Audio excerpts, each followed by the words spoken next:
नमस्कार, आवाज समाचार में आपका स्वागत है। मैं हूं मनोज श्रीवास्तव। खबरों की शुरुआत करते हैं हेडलाइंस के साथ। 5 साल में बाजार की पहली नेगेटिव अक्टूबर सीरीज में निफ्टी करीब 4% गिरकर बंद। पावर छोड़ बीएसई के सभी सेक्टर इंडेक्स में बिकवाली। मिड कैप स्मॉल कैप शेयरों पर दबाव। कतर कोर्ट का हैरान करने वाला फैसला। भारतीय नेवी के गिरफ्तार 8 अफसरों को सुनाई मौत की सजा। विदेश मंत्रालय देगा फैसले को चुनौती। राजस्थान में कांग्रेस नेताओं के घर पर ईडी के छापे। अशोक गहलोत ने बताया गुंडागर्दी। गहलोत के बेटे वैभव गहलोत को भी ईडी ने भेजा समन।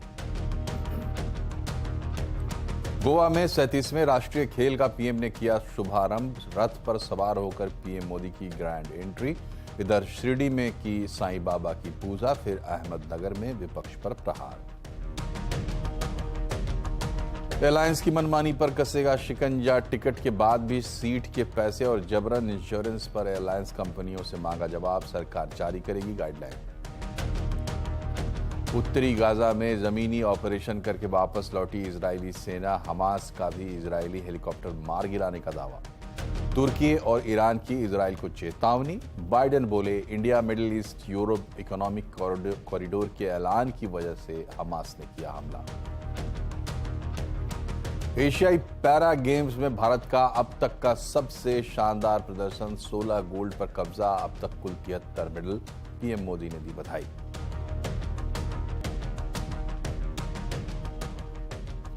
सबसे पहले बात इजरायल और हमास जंग की।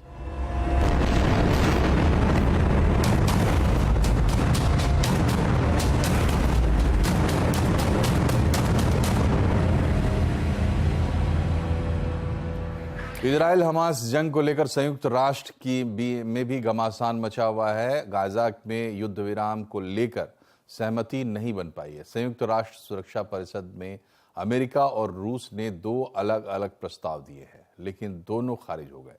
अमेरिका ने रूस के प्रस्ताव के खिलाफ वीटो किया, वहीं चीन और रूस ने अमेरिका के प्रस्ताव के खिलाफ वीटो करके उसे खारिज कर दिया। अमेरिका ने गाजा में सहायता पहुंचाने की अनुमति के लिए हिंसा को रोकने का प्रस्ताव दिया था, जिस पर रूस और चीन ने वीटो कर दिया।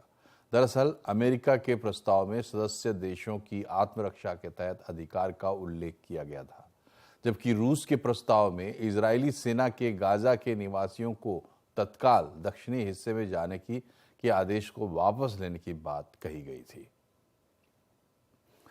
इजरायल हमास जंग के बीच अमेरिकी राष्ट्रपति जो बाइडेन ने बड़ा दावा किया है। बाइडेन ने इजरायल पर हमास के हमले के पीछे India middle east Europe economic corridor को कारण बताया है। बाइडेन ने कहा कि हाल ही में दिल्ली में G20 समिट के दौरान India middle east Europe economic corridor का ऐलान हुआ था।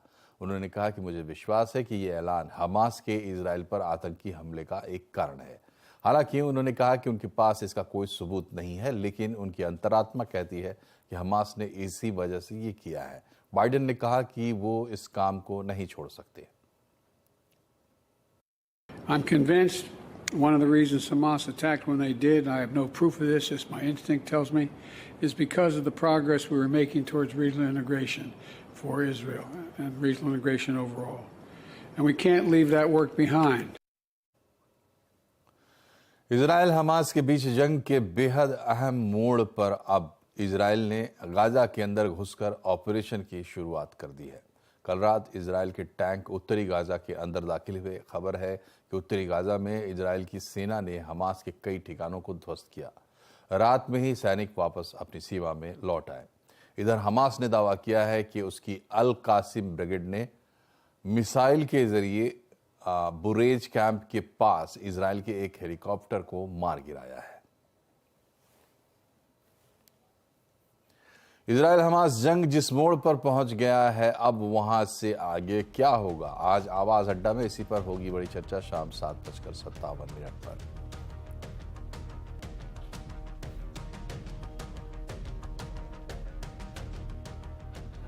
इधर कतर से भारत को हैरान करने वाली खबर आई है। कतर में इंडियन नेवी के 8 पूर्व जवानों को फांसी की सजा सुनाई गई है। दरअसल इन 8 को कतर की कोर्ट ने जासूसी के मामले में फांसी की सजा सुनाई है। वहीं कतर के इस फैसले पर एमईए ने हैरानी जताते हुए कानूनी टीम से संपर्क करने की बात कही है। साथ ही मंत्रालय ने यह भी कहा है कि वो पूर्व जवानों के परिवारों के सदस्यों से भी संपर्क में है। एमईए ने इस पूरे मामले पर बारीक नजर बनाई हुई है और साथ ही इस फैसले को कतर के अधिकारियों के सामने उठाने की भी बात कही है। और बाजार में हाहाकार मचा हुआ है। लगातार छठे दिन लाल निशान पर बाजार बंद हुआ और पावर सेक्टर को छोड़कर बीएसई के सभी सेक्टर इंडेक्स में बिकवाली देखने को मिली। सेंसेक्स 901 अंक गिरकर 63,148 पर बंद हुआ। निफ्टी 265 अंक गिरकर 18,857 पर बंद हुआ। मार्केट का हाल लेते हैं यतीन मोता से। बताया यतीन, कहां सबसे ज्यादा एक्शन रहा आज? देखिए, अगर हम बाजार की बात करें तो एक्सिस बैंक के अच्छे नतीजों के बाद शेयर में लगभग 1.5% की तेजी रही। ये निफ्टी का टॉप गेनर आज आपको बनता हुआ दिखाई दिया। इसके अलावा इंट्राडे में अदानी पोर्ट्स में काफी अच्छी रिकवरी आई और एचसीएल टेक्नोलॉजी पैक में यहां आपको खरीदारी आती हुई दिखाई पड़ी। लेकिन ज्यादातर स्टॉक जैसे कि एशियन पेंट्स खराब नतीजों के बाद शेयर में लगभग 5% का इंट्राडे फॉल आपने देखा। इसके अलावा एमएनएम, बजाज फाइनेंस, यूपीएल जैसे काउंटर्स में भी आपने बिकवाली हावी होते हुए देखी। मिड कैप्स में भी सिलेक्टिवली अच्छे नतीजों के वजह से काफी अच्छे मूव्स आए, खास करके जिंदल सॉ रिजल्ट्स के बाद स्टॉक में 8% की तेजी। सोनाटा सॉफ्टवेयर, प्रिज्म, जॉनसन और स्वान एनर्जी जैसे काउंटर्स में भी आपने 5 से 10% के बीच की तेजी देखी।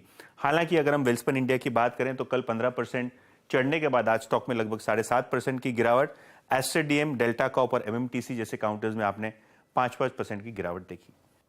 शुक्रिया यतीन। और बाजार के फंडामेंटल अच्छे हैं, इसलिए निवेशकों को डरने की जरूरत नहीं है, यह कहना है मार्केट दिग्गज महेश पाटिल का। उन्होंने आगे कहा कि इस समय निवेशक लंबे समय के लिए लार्ज कैप कंपनियों में निवेश कर सकते हैं।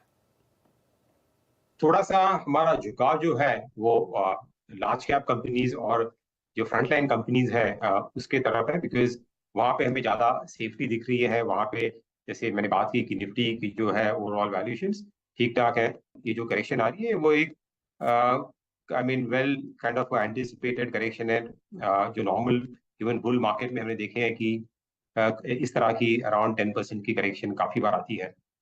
हमें लग रहा है कि ये ऐसी करेक्शन है, ज्यादा इस डरने की बात नहीं है, बिकॉज अंडरलाइंग फंडामेंटल्स काफी ठीक है।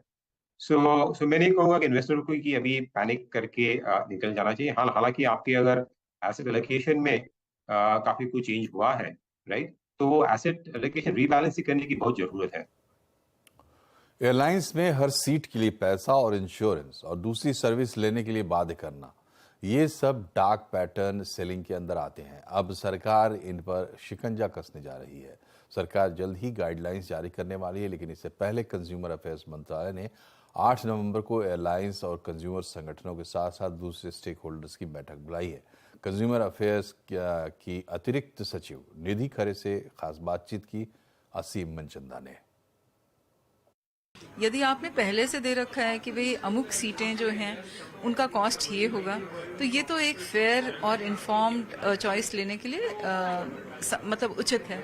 लेकिन अगर मान लीजिए आपने इसका हिडन कॉस्ट रखा हुआ है और कंज्यूमर जब सीट सिलेक्शन के लिए जाता है उसे एक्स्ट्रा पे करना पड़ता है, तो ये डार्क पैटर्न के इश्यूज हैं। तो हम लोगों ने 8 नवंबर को सभी जो स्टेक होल्डर्स हैं, इंक्लूडिंग जो कंज्यूमर ऑर्गेनाइजेशंस हैं, हमारे जो टूर एंड ट्रैवल कंपनीज हैं और साथ साथ जो एयरलाइंस के प्रमुख लोग हैं, उन सभी को हमने इसके एक बैठक के लिए बुलाया है। इंश्योरेंस लेने के लिए भी मजबूर कर रही है एयरलाइंस कंपनी आपको। एकदम। तो आप टिकट खरीदने जाते हैं, लेकिन वो ऑटोमेटिकली पॉपअप होता है कि क्या आपको इंश्योरेंस लेना है। आप कहते हैं नहीं, या मान लीजिए आपके पास पहले से इंश्योरेंस है, you don't want to take it, और जब आप मना करते हैं तो वो आपको शेम करता है। वो कहता है I will risk my life. So ये कभी कभी कंफ्यूजिंग होता है। तो कंज्यूमर जो है वो इस तरह की जो नैगिंग चॉइसेस हैं, where he is being forced to take a certain subscription, तो इन सब चीज़ों से कैसे बचा जाए और कंज्यूमर के लिए ज़्यादा आसान, सुलभ और जो एक उचित सेवा है। ईडी ने राजस्थान के मुख्यमंत्री अशोक गहलोत के बेटे वैभव गहलोत को पूछताछ के लिए बुलाया है। वैभव को कल दिल्ली या जयपुर में पेश होने के लिए कहा गया है। यह संबंध एक होटल, रिजॉर्ट और कुछ प्राइवेट कंपनीज पर मारे गए छापों से संबंधित है। ईडी ने कांग्रेस के प्रदेश अध्यक्ष गोविंद सिंह डोटासरा और निर्दलीय विधायक प्रकाश हल्दा के आवास पर भी छापेमारी की है। अशोक गहलोत ने इन कार्रवाइयों को बीजेपी की गुंडागर्दी बताया है। गहलोत ने कहा है कि आज हालात चिंताजनक हो चुके हैं, किसी एक का सवाल नहीं है, उन्होंने पूरे देश में दहशत पैदा कर रखी है। तो आज जो स्थिति है वो चिंताजनक स्थिति है। सवाल पीसीसी प्रेसिडेंट का नहीं है, सवाल मेरे सन का नहीं है, सवाल है कि पूरे देश के अंदर आतंक मचा रखा है। ये चाहते नहीं कि हम लोग कैसे महिलाओं को, पिछड़ों को, दलितों को, आम आदमी को राहत दें। प्रधानमंत्री नरेंद्र मोदी ने आज गोवा में 37वें नेशनल गेम्स का उद्घाटन किया। इस दौरान गोवा के सीएम प्रमोद सावंत भी मौजूद थे। गोवा में पहली बार नेशनल गेम्स का आयोजन किया जा रहा है। 37वें राष्ट्रीय खेलों में कई नए खेलों को जोड़ा गया है। तो मार्शल आर्ट की 2 प्रतिस्पर्धाएं, पेचक, सिलेट और स्के भी शामिल हैं। इसमें देश के 28 राज्यों के 10,000 से ज्यादा एथलीट्स भाग ले रहे हैं। इनमें 49% महिलाएं हैं। ये 26 अक्टूबर से 9 नवंबर तक चलेंगे। इससे पहले प्रधानमंत्री नरेंद्र मोदी शिरडी पहुंचे, जहां उन्होंने साईं बाबा के दर्शन किए और पूजा अर्चना की। यहां पीएम ने मंदिर के दर्शन कतार परिसर का उद्घाटन भी किया। इस दौरान पीएम ने यहां महाराष्ट्र के सीएम एकनाथ शिंदे और डिप्टी सीएम देवेंद्र फडणवीस भी उनके साथ मौजूद रहे। वहीं पीएम ने आज महाराष्ट्र को 7,500 करोड़ रुपए से अधिक की परियोजनाओं की सौगात भी दी। अयोध्या में 22 जनवरी को होने वाले राम मंदिर प्राण प्रतिष्ठा कार्यक्रम में प्रधानमंत्री नरेंद्र मोदी शामिल होंगे।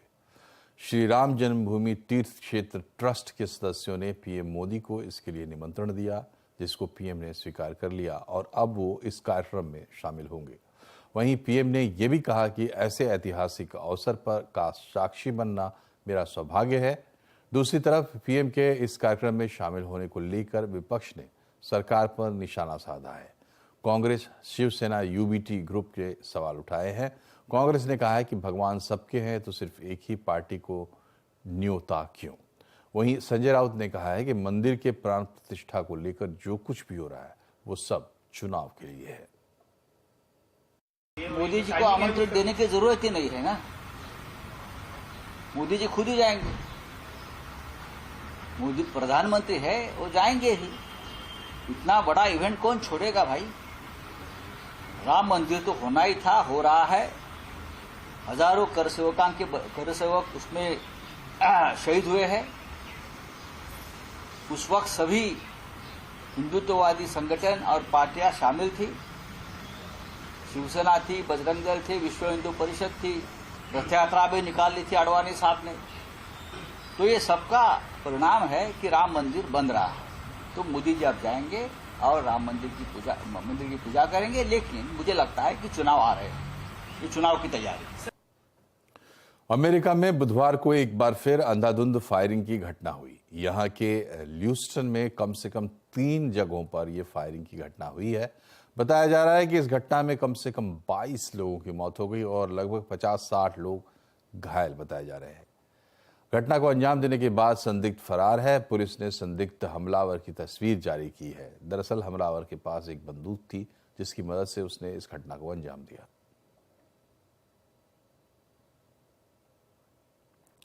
प्रधानमंत्री नरेंद्र मोदी शुक्रवार को इंडिया मोबाइल कांग्रेस के 7वें एडिशन की शुरुआत करेंगे। इस दौरान टेलीकॉम इंडस्ट्री में दिग्गज मुकेश अंबानी, सुनील भारती मित्तल और कुमार मंगलम बिरला भी मौजूद रहेंगे।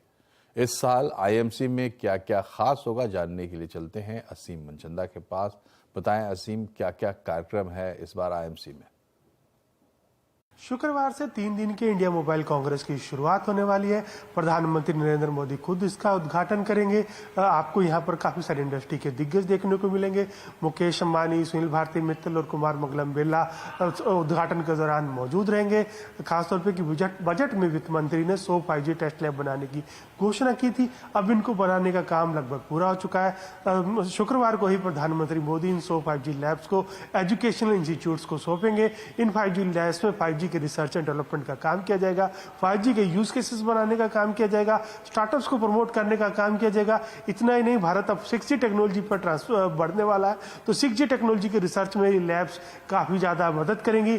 इस जो इंडिया मोबाइल कांग्रेस है, इसका लक्ष्य है भारत को एक कटिंग एज टेक्नोलॉजी के एक्सपोर्टर, मैन्युफैक्चरर और डेवलपर के तौर पर स्थापित करना। तो काफ़ी कुछ यहाँ पर देखने को मिलेगा, कई मेजर अनाउंसमेंट टेक्नोलॉजी फ्रंट में हमें यहाँ पर भारत की तरफ से देखने को मिल सकती हैं।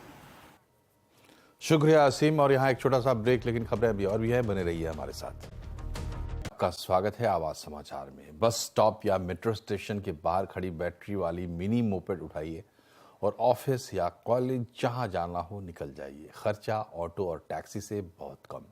मुंबई में 1 साल से चल रही वोगो बाइक्स ने हजारों लोगों की जिंदगी आसान कर दी है। देखिए संवाददाता ललित कुमार की खास रिपोर्ट।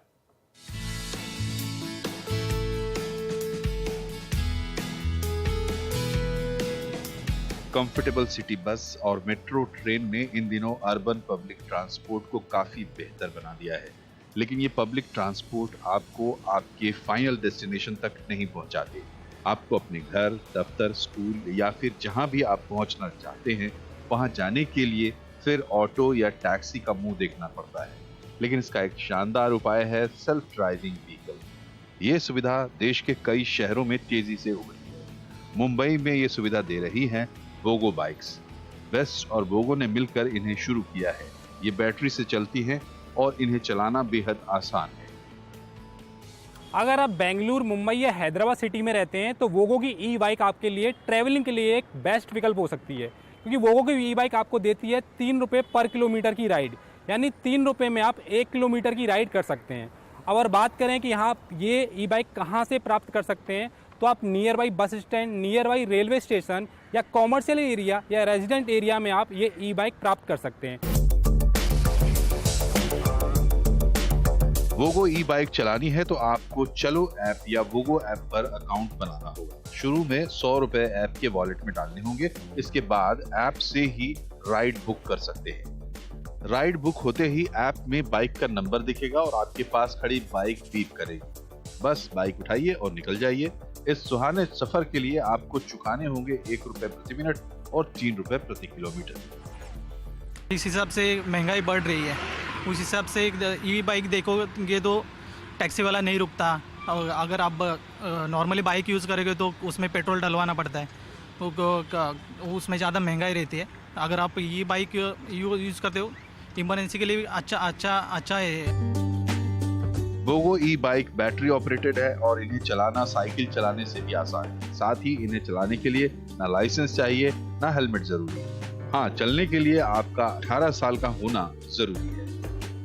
आप इलेक्ट्रिक साइकिल में आप साइकिल चला रहे हैं सड़क पे, कितने रिस्ट्रिक्शन है आपके पास में, है ना? ये लॉ के बाहर नहीं है। तो जो India law, traffic rule, motor vehicle act जो साइकिल पे अप्लाई होता है वो इन पे अप्लाई होता है। यूजर को हम बोलते हैं डिक्लेयर करने के लिए वो 18 साल के हैं मिनिमम, है ना? पर वो डिक्लेरेशन है, हम इन्फोर्स नहीं कर सकते, क्योंकि जब आप ले रहे हो तो हम आपको वीडियो पे नहीं देख रहे या देख नहीं रहे हैं। लेकिन जब हमें दिखता है कि कोई मिसयूज हो गया किसी बाइक का, हम उस अकाउंट को ब्लॉक कर देते हैं। तो आसान नहीं कि आपका अकाउंट आपका मोबाइल नंबर से वो ब्लॉक हो गया, आपने फिर से उसको ओपन कर लिया, नहीं, वो नहीं हो पाएगा। पर लीगली ना कोई लीगल रिस्ट्रिक्शन नहीं है लाइसेंस का या एज लिमिट का, क्योंकि ये साइकिल्स है, they are treated like electric cycles. चलो मुंबई में इस समय करीब 1000 ई बाइक की सर्विस दे रही है। कंपनी के मुताबिक सिर्फ मुंबई में अब तक 2.5 लाख लोग वोगो बाइक यूज कर चुके हैं। अब तक 15 लाख किलोमीटर की रनिंग हो चुकी है।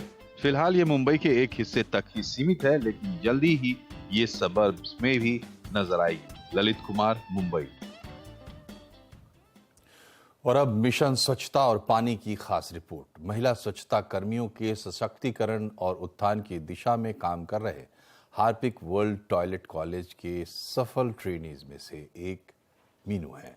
स्वच्छता के बारे में प्रशिक्षण और शिक्षा प्राप्त करने के बाद मीनू ने स्वच्छता कर्मचारियों के लिए बेहतर कार्य स्थितियों और बेहतर वेतन के लिए एक आंदोलन शुरू करने का फैसला किया।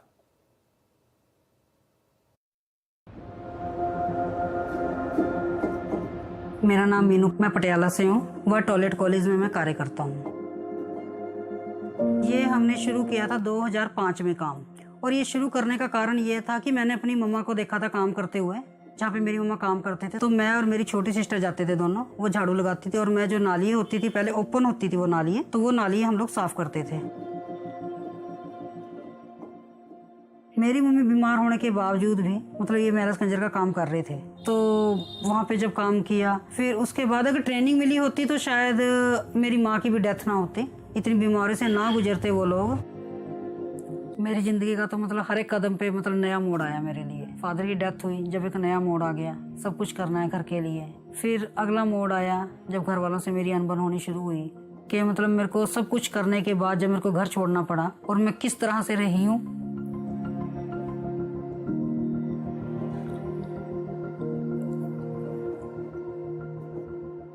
उसके बाद जब मैं हार्पिक वाटर टॉयलेट कॉलेज से मिली हूँ तो उसके बाद तो मेरी पूरी लाइफ ही चेंज हो गई, क्योंकि मेरा वही जज्बा था जो समाज सेवा करने का, लोगों से मिलने का, लोगों के दुख सुनने का, सोचने का कि इनकी प्रॉब्लम कैसे सॉल्व करें। तो वो सपना मेरा वो टॉयलेट कॉलेज ने पूरा किया।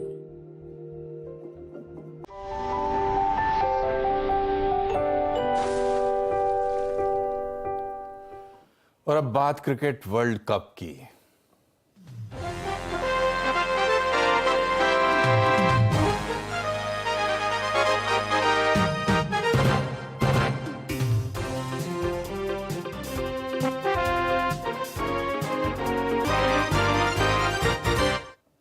आईसीसी वर्ल्ड कप 2023 के 25वें मुकाबले में श्रीलंका ने इंग्लैंड को 8 विकेट से हरा दिया। इंग्लैंड ने पहले बल्लेबाजी करते हुए 156 रन बनाए थे। श्रीलंका ने 25 ओवर में ही टारगेट पूरा कर लिया। मुकाबला बेंगलुरु के एम चिन्नास्वामी स्टेडियम में खेला गया। अब श्रीलंका के लिए सेमीफाइनल की राह आसान हो गई है।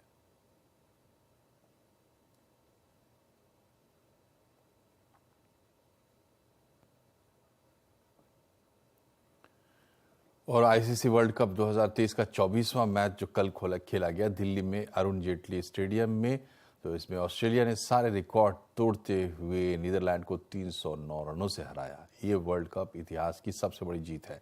ऑस्ट्रेलिया ने नीदरलैंड को 400 रनों का टारगेट दिया था, लेकिन नीदरलैंड की टीम 90 रनों पर ही सिमट गई। इसके बाद ऑस्ट्रेलिया का नेट रन रेट माइनस से प्लस में चला गया है। वहीं इस मैच में ग्लेन मैक्सवेल ने सबका ध्यान खींचा। उन्होंने सिर्फ 40 गेंद पर शतक जमाकर एक वर्ल्ड रिकॉर्ड बनाया। ये वर्ल्ड कप में अब तक का सबसे तेज शतक है।